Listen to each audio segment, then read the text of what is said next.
My name is Amelia. I didn't grow up rich, but I still managed to get a job and get married. My husband's name is Edward, and he works at a fancy hotel. I thought my life would be a fairy tale, but things didn't turn out that way. My childhood home wasn't wealthy. We didn't have a lot of money, but I don't blame my parents at all. They gave up nice things for me, took me to fun places, and taught me about different cultures. Maybe they loved geography, but as a kid, I often thought they were trying too hard for me. I didn't want my parents to worry about me anymore, so I decided to start working right after middle school. My mom would say, "You should at least finish high school. It might be hard to find a job without it," and my dad would agree, "Yes, we have enough money saved to send you to high school." I was really happy about how my parents felt, but more than that, I really wanted to make life easier for them as soon as possible. "It's okay. The sooner I start working, the sooner I'll start earning more," I said, not very sure of myself. But like my parents said, there was no guarantee I would find a job. During that time, I had a friend named Jessica who had moved here from another country when we started middle school. Her family wasn't rich either, which might be why we got along so well and always hung out together. Jessica could speak some English, so we managed to communicate. Without realizing it, I started learning Spanish by talking with her. By the time I was in ninth grade, I could speak Spanish pretty well. Maybe it was my Spanish skills that helped because, surprisingly, a travel agency decided to hire me. They saw value in my ability to speak Spanish. Jessica and I, having both left school after middle school, started working and gradually lost touch. I focused on my job, determined to earn money. Time passed quickly, and soon I was 26 years old. I often used a lounge in a hotel for work. It was a fancy but cozy place, and the snacks and coffee were reasonably priced. We had our meetings there with the staff.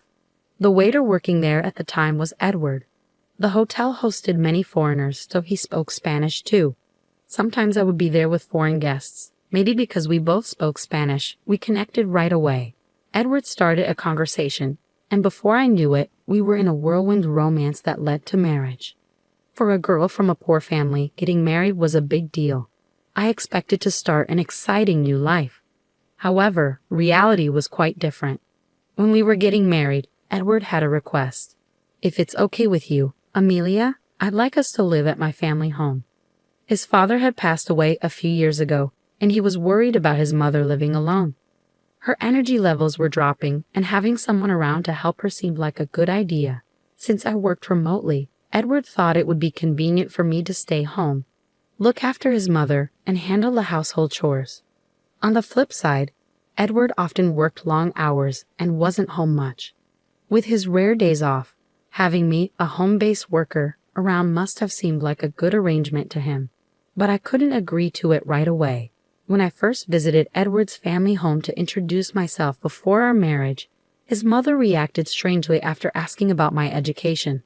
"Amelia, which university did you graduate from?" she asked. When I honestly replied, "Well, I didn't go to college. I only finished middle school," my mother-in-law went silent and just looked at me. Her expression showed she looked down on me. "Oh, middle school, well," she said, eyeing me with disdain.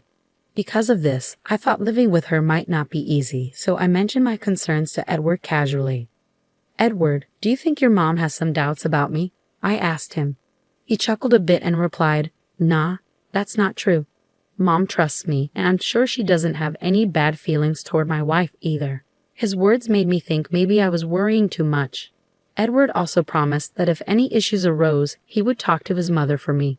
With that reassurance, I agreed to move in with his family. But once I started living there, things weren't as smooth as I'd hoped. It was a harsh reality check. Whenever Edward and I visited his family's house, his mother would speak to him with such warmth. "Edward, thank you. I'm so grateful you're living with me," she would say, and Edward would respond, "Of course, I knew it would help you out." They seemed like such a close mother and son.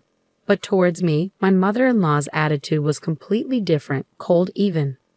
"Well, Amelia, just make sure you don't hold Edward back," she'd say emotionlessly, as if she was giving orders to a servant. It was clear she still looked down on me, but at that moment, Edward stood up for me. "Don't worry. Amelia is doing a great job working too," he said. However, when I mentioned this, my mother-in-law briefly looked stern, a detail I didn't miss. I figured I should talk to Edward if things ever got troublesome and decided to handle it my way. We were family after all, and I didn't want any tension between us. That's how we started living together, but reality didn't bend in a favorable direction. Once, as I was working on my computer as usual, my mother-in-law burst into my room and said angrily, "Hey, Amelia, when are you going to clean my room?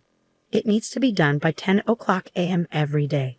I was surprised because I had never heard of such a rule before. Sure, I agreed to do household chores, but we never discussed to what extent.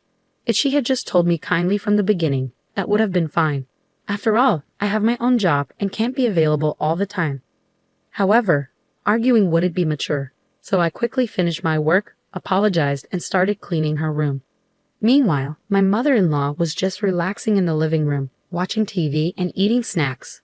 Edward had mentioned concerns about his mother's health, but she seemed well enough to clean her own room. I had imagined she might have difficulty walking, but she was more lively than I thought. Once the cleaning was done, she immediately ordered, "Now start making dinner," and I like it plain. I won't tolerate anything too strong. She even told me to go shopping for ingredients right away. I thought it was too early to start cooking, but I decided to get it done and return to my work.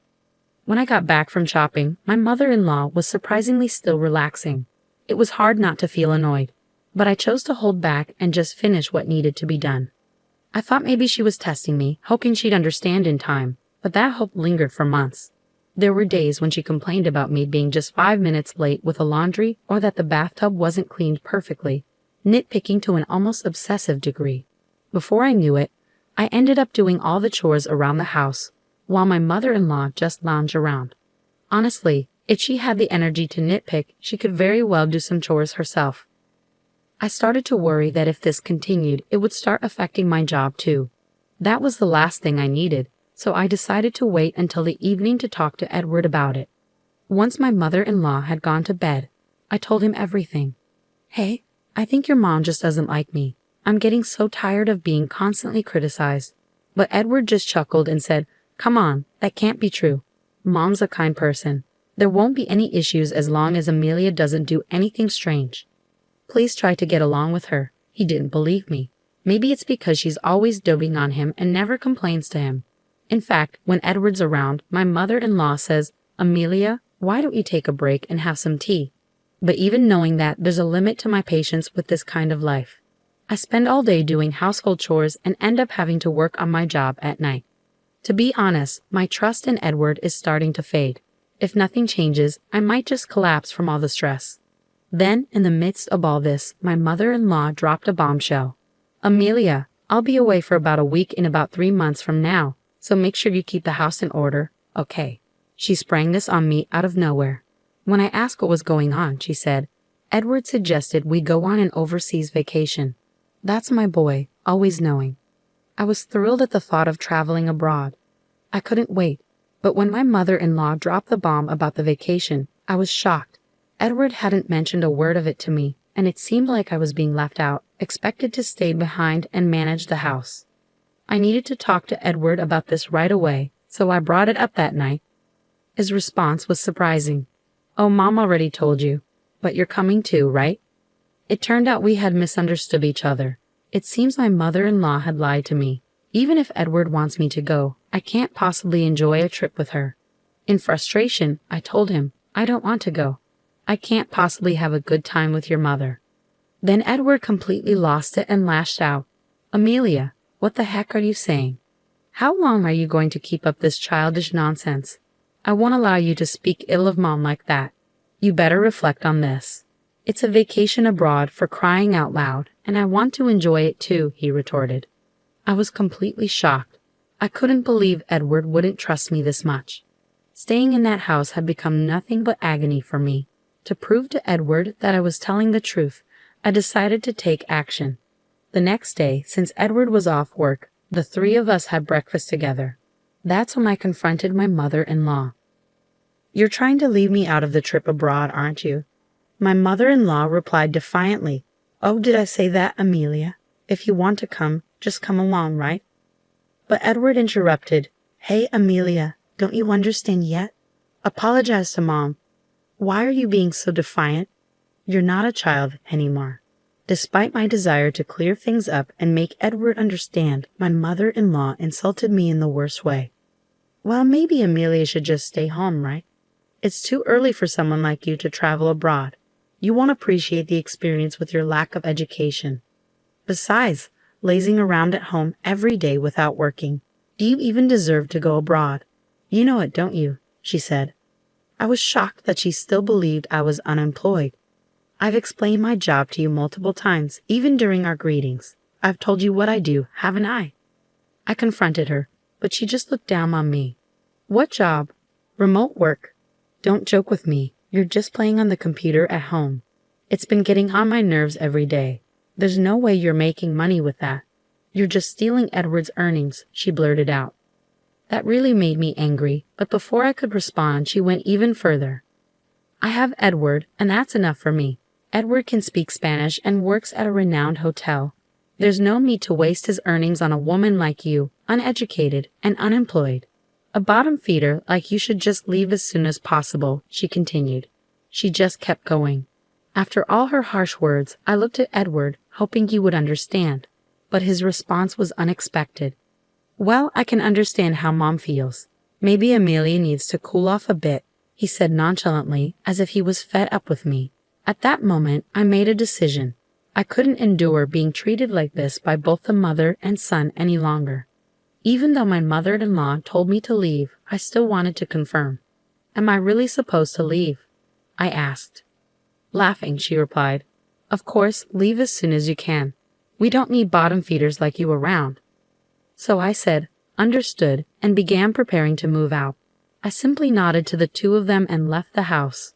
As I was leaving, my mother-in-law called after me with a sneer. Enjoy your poor life, as it suits a bottom feeder like you. But they didn't realize that consequences would follow their actions. About 3 months after I left the house, around the time when they were scheduled to go on their trip abroad, my mother-in-law called me. Amelia, I finally reached you. What's going on? She sounded quite frantic. First, I replied, I'm surprised you managed to call this number. She said, Of course, I tried several times and couldn't get through. I even called your parents' house to get your new number. I had informed my parents that either Edward or my mother-in-law might call. If they did, they should call back at this number. What's wrong? I asked in a panicked tone. She said, What's wrong? We're getting all sorts of collection letters. Help me out. I didn't know about any of this. Well, that's expected. You haven't been paying the utilities, have you? I simply answered. My mother-in-law seemed lost in her thoughts. I absolutely thought Edward was covering our living expenses. To find out you were paying for everything, why didn't you tell me? I had no idea you were making that much money. It's a bit late to bring this up now, I said, though perhaps Edward finally told her the truth. That's right. I had already started my own business using the expertise I'd gained from the travel agency. I used to work for a travel agency, and now my own business had grown to the point of earning $20 million, being widely accepted around the world. What shocked my mother-in-law even more was probably Edward's income. Just because he worked in a lounge at a well-known hotel didn't mean he was making a lot of money. If anything, Edward was just an average worker on the lower end of the pay scale. And speaking Spanish at that hotel was nothing special. There were many Spanish speakers there. Even if he could speak it, it wasn't anything remarkable. There's no way his income could cover the living expenses for 3 people. In reality, just making ends meet for himself was all he could manage. It's ridiculous that she hadn't realized until a collection notice came that I was the one paying all the living expenses for my husband's family. But the more I listened to my mother-in-law, the more shocking facts came to light. The reason why she insisted on me living with them wasn't to keep an eye on her. It was because she had been living off my father-in-law's wealth. Blinded by a temporary influx of cash, she had spent lavishly until there was nothing left. That's when she turned to Edward, presuming he was earning well. But Edward knew his income was low, and he was somewhat aware of my earnings, which is why he turned to me for help. Hearing this only confirmed how irresponsible they were. But their irresponsibility didn't stop there. By the way, are you managing to make the car payments? My mother-in-law exclaimed, raising her voice. Exactly. Both Edward and I have bills piling up since you moved out. I've been receiving more and more credit card statements addressed to both of us. The amounts due each month kept increasing, and before I knew it, they amounted to quite a sum. Their level of luxury spending was beyond me. I have no idea how they were spending without paying the living expenses, but Edward's bills had surpassed his salary, and my mother-in-law hadn't stopped her old habits of lavish spending. It seemed they had both gotten themselves into debt, now totaling over $440,000. What's even more shocking is they thought Edward would somehow manage it if it was just a bit of debt. As my mother-in-law put it, and Edward thought I would take care of it if things got tough. The level of dependency in grown adults was appalling. Beyond exasperation, I was starting to feel the danger. So when my mother-in-law brazenly said, "So, Amelia, you can sort this out for us, right?" I was astonished by her audacity. I made it clear to her, after everything that's happened, you're asking for help now. There's no way I'm helping. That's when Edward suddenly took the phone. "Hey, Amelia, you're my wife. You have a duty to help us out. Do something. We can't pay this off." I couldn't believe their nerve, but I did offer him a glimmer of mercy. "So you want to come over? I might consider it if you do." He was immediately enthusiastic. "Oh yeah, you'll let us stay and you'll sort out the money. Then let's do that. Where's your place?" "I'll head there right now," he said eagerly. I had to be honest. "Well, if you can make it. I'm in Hawaii right now. I have a vacation home here," I said. Both Edward and my mother-in-law couldn't hide their shock. "What do you mean, Hawaii? We can't afford to go there right now." Edward panicked. I calmly replied, "Weren't you planning to travel abroad? Just swing by Hawaii. Your mother would love it. And you did ask my family for my phone number, right? Didn't you realize it was an international number?" I added, "Oh, and don't forget the cost of this call. It adds up if you're on for a long time." To make my point clear, I said if we get divorced, I might think about helping with the money too. Edward quickly replied, "All right, I got it. Let's just get divorced first then." It seems like Edward realized his debts were something he couldn't trade for anything else. So I told him I'd deliver the divorce papers once I got back to California and ended the call. About a week later, I returned to California, made sure to have the divorce papers properly written up, and the divorce went through without a hitch. Edward looked quite worn out, so I guess he's been living pretty lean these last few days. He mentioned something at that time. It turns out he had been counting on my money for the overseas trip as well. Hearing that didn't even surprise me anymore. They probably thought I would pay off their debts, but of course I had no intention whatsoever of doing that. What I proposed was, first of all, for both of them to stop living so extravagantly, and then for Edward and my mother-in-law to work hard. I told them if they did, they could eventually pay off the debt and at least manage the basics. When Edward heard this, he lashed out. "Hey, that's not what you promised. You were supposed to think about the debt." But I was like, "That's why I did you a favor by thinking of a way for you guys to handle your debt repayment. So good luck. Once you can afford to travel abroad again, I'll invite you to my Hawaii villa," I said with a touch of sarcasm and left their place. Afterward, they both seemed to be working themselves to the bone from dawn till dusk, barely scraping by. It's probably a good lesson for them since they've had it easy until now. On a different note, I heard that Jessica also built a house in Hawaii. I had a reunion with her after so long. She took up a job that took her around the world after graduating from middle school and now seems to be a company president just like me. She had her parents come over to the house she bought, and they are living it up together. So I called my parents over from California, and we started living here. Now, I sometimes visit Jessica's place. We both feel blessed to be able to give back to our parents and encourage each other as we work hard at our jobs.